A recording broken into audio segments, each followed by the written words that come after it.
আরে দেখুন এই কয়েদিটা কিভাবে চালাকি করে জেল থেকে পুরো 10 লাখ টাকার হীরা নিয়ে পালিয়ে গেল। স্যার চেষ্টা তো চলছে, আমার মনে হচ্ছে এখান থেকে কোনো হীরাই পাওয়া যাবে না, শুধু শুধু এদের কাজ করানো হচ্ছে। আমার বিশ্বাস আছে এখান থেকে হীরা বের হবে, তুমি শুধু এদের উপর নজর রাখো। Okay sir. কিছু পেয়েছো নাকি? না জানি, তুমি শুধু এখানে এসেছো কাজে ফাঁকি দিতে। তুমি কিছু পেয়েছো? আরে এখানে তো কিছুই নেই। কাজ করো। করতেছি সাহেব। আমার মনে হচ্ছে এখানে কিছুই পাবে না, শুধু শুধু আমাদের দিয়ে কাজ করাচ্ছে। মনে হচ্ছে সরকার এদের কাজ দিয়েছে আর এরা বলছে এরা বসে বসে খায়, তাই এদের দিয়ে কাজ করাই। এত কাজ করলাম তা কোনো টাকা পাইলাম না, এইসব কাজ করে আমাদের কি লাভ? আরে এটা কি তুমি হিরে পেয়ে গেছো? আরে না ভাই, এই হিরে পাথর থেকে বের হয়নি, আমি তো এই হিরেগুলো ঘড়ির ভিতরে লুকিয়ে এনেছি। ঘড়ির ভিতরে? তুমি কি হিরের মতো চকচকে কিছু দেখেছো? আরে না স্যার।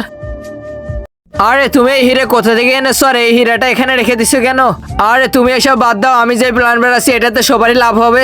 কোন প্ল্যান? আমাকেও তো কিছু বলো। ও তোমাদের দেখতেছি তোমরা ওখানে কি করো। স্যার এখানে খুঁড়ে দেখছি, এখানে কিছুই পাইনি, শুধু পাথর আর পাথর। তাহলে ওইদিকে গিয়ে খোঁড়ো না। আচ্ছা ওখানে তোমরা দুজন কি কথা বললে? আরে আমরা কোনো কথা বললাম না, ও তো বললো ও একটা স্পেশাল ঘড়ি বানিয়েছে আর কি যেন প্ল্যান বানাচ্ছে। প্ল্যান? আরে আসতে বলো, পুলিশ এখানেই আছে, আবার ও শুনে নিবে। তোমরা শুধু এটা শুনে রাখো, ওর যদি প্ল্যান সাকসেস হয় তাহলে আমাদের সবার লাভ হবে। এখনো কিছু পাওনি? স্যার সকাল থেকে একটা একটা পাথর চেক করতেছি, যদি ভাই তাহলে আপনাকে বলবো। আরে স্যার দেখুন হিরে বের হয়েছে।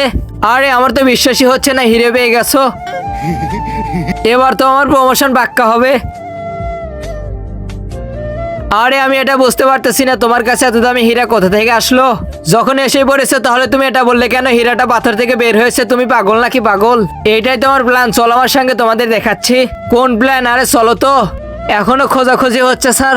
আরে স্যার আপনি ঠিক বলেছিলেন, এই দেখেন এই পাথরের ভিতর থেকে হীরা পেয়ে গেছি। হে আল্লাহ, যে এই পবিত্র কোরআনটিকে দেখে ভিডিওতে একটা লাইক দিয়ে চ্যানেলটি সাবস্ক্রাইব করে দিবে এবং 10 জনের কাছে শেয়ার করে দিবে, তাকে আপনি পরীক্ষায় পাশ করে দিন। কমেন্ট বক্সে বলুন আমিন। আপনি বলেছিলেন তাই আমি অনেক পরিশ্রম করেছি। Well done. বন্ধুরা আমরা হিরে পেয়ে গেছি। এই দেখো হিরে পাওয়া মাত্র সব পুলিশগুলো এক জায়গায় হয়ে গেছে। আমরা হিরে পেয়ে গেছি, আমরা হিরে পেয়ে গেছি। এইটাই তো প্ল্যান ছিল এদের, আমাদের উপর থেকে নজর সরানো। এবার তো আমরা রিল্যাক্সে পালাতে পারবো। আরে তুমি আমাদের মুক্তির জন্য এদের পুরো কোটি টাকার হীরা দিয়ে দিলে। বন্ধুরা তারপরে কি হলো সেটা দেখার জন্য ভিডিওতে একটা লাইক দিয়ে চ্যানেলকে সাবস্ক্রাইব করে কমেন্ট বক্সে পার্ট 2 লিখে যাও।